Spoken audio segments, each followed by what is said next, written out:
Good evening, folks. It's Diamond with the Oppenheimer Ranch Project, bringing you a grand solar minimum update Sunday, September 2nd, 10:22 p.m. Mountain Time 2018. You are looking at amazing overfly footage of the Kilauea caldera just 48 hours ago. Take a look at the time lapse. You're going to look at the caldera rim increase in size by 7 times, starting back in May and ending today. The actual caldera rim is now 7 times longer around in circumference. Not only that, there is 825 million cubic meters more missing. That's how much bigger the void has become. That's about 1 billion cubic yards. And the caldera floor down here has dropped over 1,600 feet. That's over a quarter mile the caldera has dropped since May. The rim has increased in diameter 7 times. And that's a road to nowhere that used to be on the rim. Now, they're talking about opening many of these portions of this volcano to tourists, which is not a bad thing. They do need to get some new roads in and some safety features, but this should be witnessed by the masses while they still can. This hole is enormous.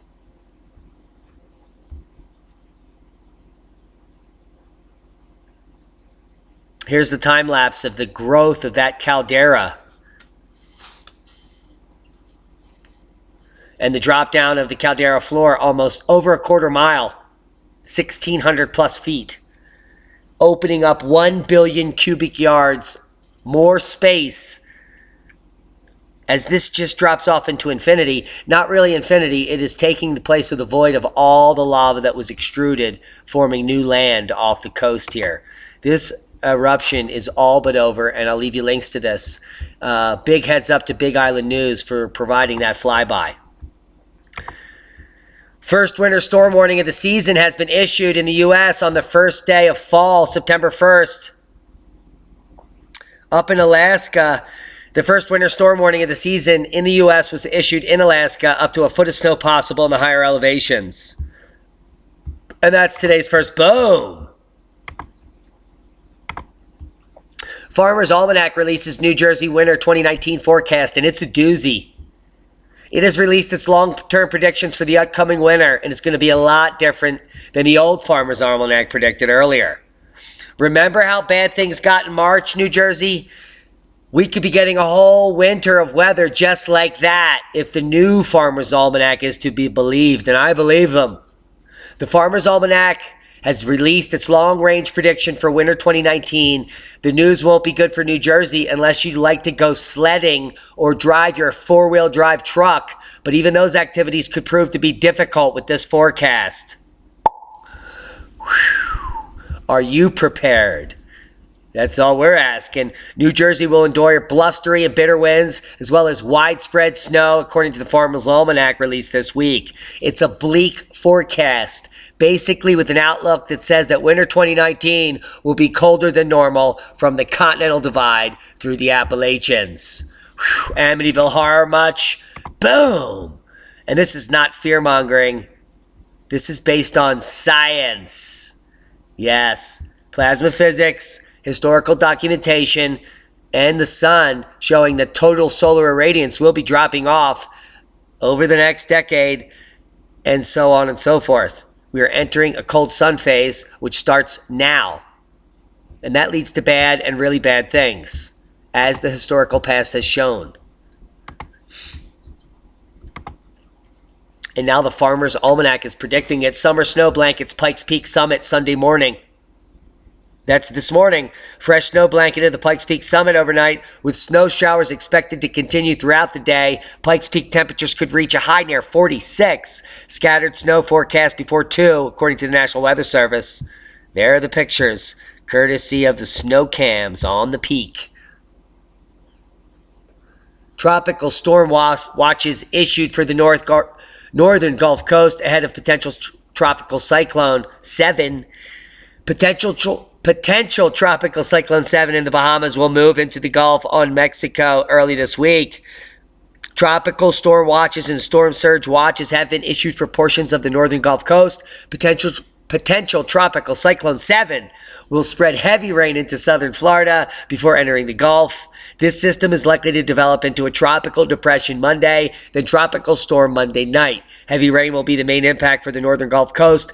Gusty winds, rip currents, high surf, storm surge, flooding, and coastal flooding. Potential for New Orleans all the way to Pensacola. We're going to be watching this closely. More importantly, there is another tropical storm behind this that's going to form a hurricane, and it is my prediction this is going to head up to the northeast and make landfall in about 14 days. That's the big story. We predicted that storm months ago, and I think we're watching it unfold before your very lives. Tropical storm watch for parts of Louisiana, Mississippi, and Florida, as we just said. This is coming from the National Hurricane Center and the projected path of the potential storm 7 as of Sunday, September 2nd, which is now. This is going to move all the way inland by Texas and Oklahoma, causing heavy rains through Arkansas, Louisiana, and especially flooding on the coast. We'll watch this closely and we'll keep you updated as it unfolds. Now, the southern hemisphere dodges the worst storm as this spring snow that was expected to bring a dump of snow in many places has brought a little less than was expected. Yesterday, Met Service said snow was forecast to lower than 400 meters last night and then 200 meters from early this morning. Snowfall warnings were issued yesterday for the alpine passes of Dunedin North to the motorway. However, the forecasters this morning said snow and rain had eased in the Southland and Otago and was now hitting Canterbury and Marlborough, although highways in the south are still open. The snow arrived with a nasty low that is moving over the country, bringing low temperatures, icy winds, and rains to many areas. Whew. Are you prepared? It's only going to get worse. This is just a teaser of things to come. Torrential rains force major evacuations in Guangdong province in China. Unusually heavy rains, unless you know about stratospheric radiation, increased cloud nucleation, atmospheric rivers, the work of CERN, the Cloud Project, Svensmark, and others. And we are now living in the cosmic ray maximum, all-time high cosmic ray levels. In just 3+ years, 18% increase in stratospheric radiation at this location in north central California. Yeah, the data is in, and the torrential rains are not unusual. They're predicted. This type of heavy rains and severe flooding is going to continue and continue to get worse. I cannot implore you to enough to prepare now. You're not prepared. No one is. Not for what's coming. No one is prepared. Earth is set for big freeze as sun goes blank. We're now at 134 spotless days, moving into 135.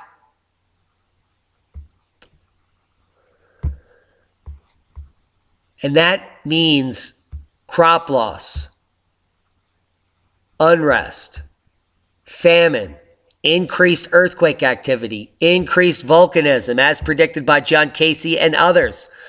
Now here, from the mainstream, the world is to be struck by at least 5 major earthquakes by the end of the year, and this is just based on the average periodicity of earthquakes. That's the low number, guys. And we've seen an uptick on the Ring of Fire. We've just had a very bizarre quake in the middle of nowhere here, 4.3 up in Canada. Rare things are happening, and we're preparing for the inevitable. A large tsunami, large quake in the Indonesia region, a rupture in the Cascadia, potentially the New Madrid moving, all this fall and winter. There are going to be major earthquakes happening as the months unfold. And as the coronal hole passes Earth in just a day or so, The southern coronal hole that's on the sun, seismic activity will increase in 72 hours. We're going to be watching it closely because this channel is here to provide you with the most current up-to-date information on the truth as it presides to the grand solar minimum. Now let's talk about some of the nonsense. Tony Heller just came out with an incredible video today on climate fraud and the New York Times. Now the New York Times is claiming that every hometown in North America is getting warmer. Unfortunately, this is a lie. This is a data set from Mount Vernon, Illinois, and this is the actual temperatures.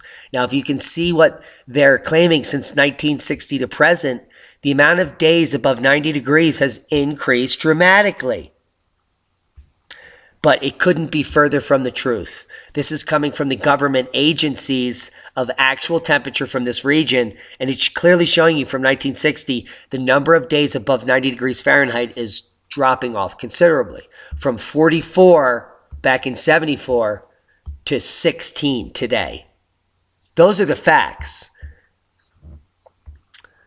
And the facts are that it was even hotter back in the 30s, the 1930s, and back into when records kept in the 1800s. This was much hotter in this part of Illinois. In fact, it is the coldest in recorded history in Illinois as of 2016.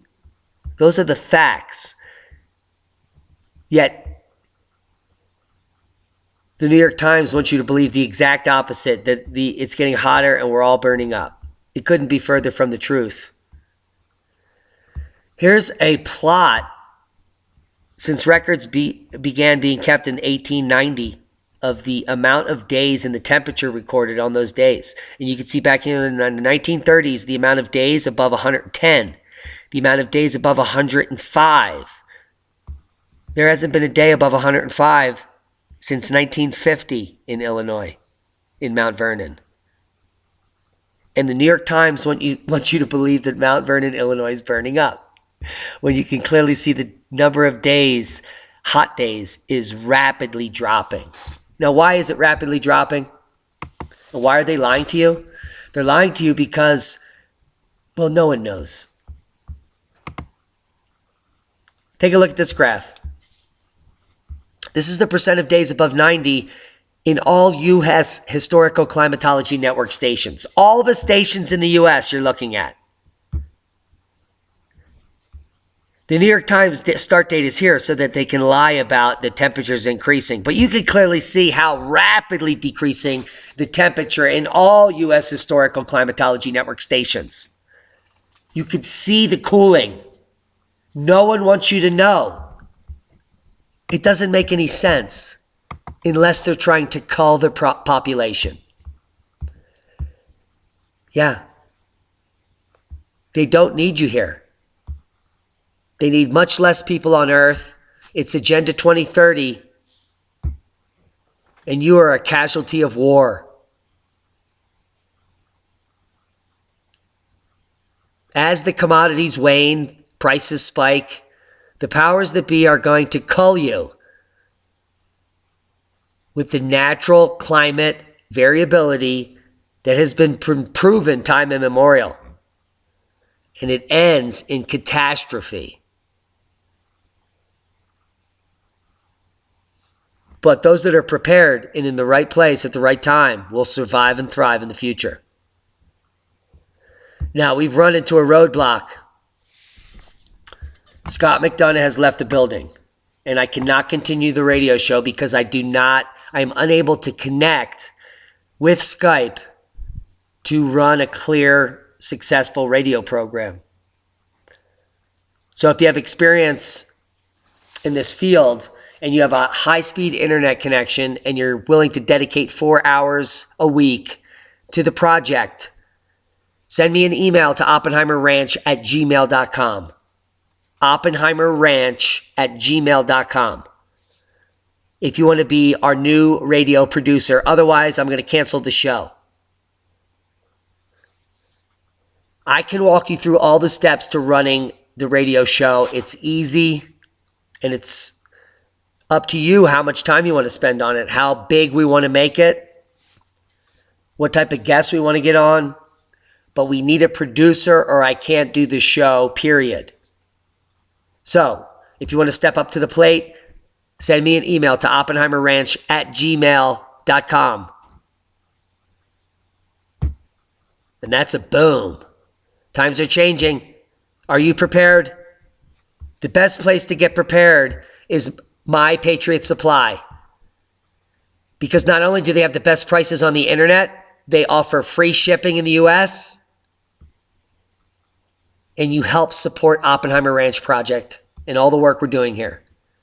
There is no place on earth you can get 100 certified organic heirloom seed packs, different varieties, in a waterproof ammo case for $109.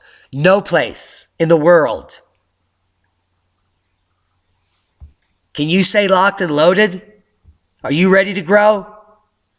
You can get this heirloom seed ammo can with the purchase of a 3-month food kit for even cheaper. For $500, you're on your way to surviving and thriving in a grid down scenario. And you'll be living large. You're not going to just be getting by, because these are heirloom seeds you can seed save. So 100 packs equals 1,000 packs after the first year, and so on and so forth.